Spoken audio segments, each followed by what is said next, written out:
ઉપર નમસ્કારનું પોસ્ચર, અહીંયા પ્રાર્થના કરવાની છે, આશીર્વાદ લેવાના છે, પછી ધીરે ધીરે ધીરે ધીરે હસ્ત ઉત્થાનસ ટુ પાદસ્તાસન. બંને હથેળી તમારા પગની આજુબાજુ, ઘૂંટણને નાક લગાવવાનું. 3 અશ્વ સંચાલ, પગનો પંજો પાછળ જવો જોઈએ, સ્ટ્રેટ, પગનો પંજો ઢાળી દેવાનો છે. ત્યાંથી ધીરે ધીરે અશ્વ સંચાલન, ત્યાંથી દંડાસન.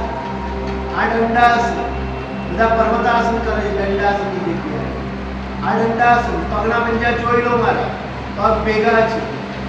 ત્યાંથી ઘૂંટણ નીચે મૂકી સાષ્ટાંગ નમસ્કાર. બંને હથેળી મારી જોઈ લો, બંને કોણી જોઈ લો,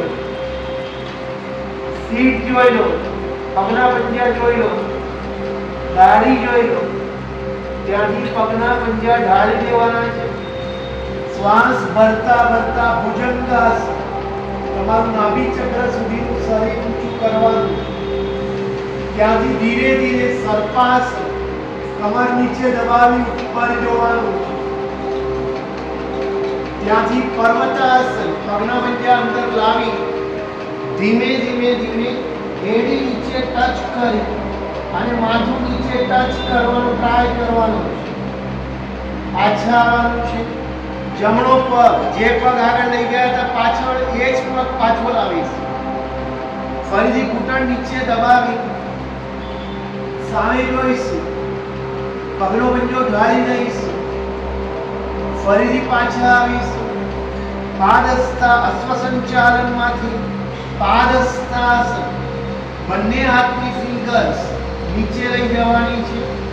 ચેક બનાવી ઘૂંટણને નાક લગાવવું. નાક લાગી જાય તો અદબ વાળીને નીચે સુઈ જાય અને નાક લગાવવાનું. ત્યાંથી હસ્ત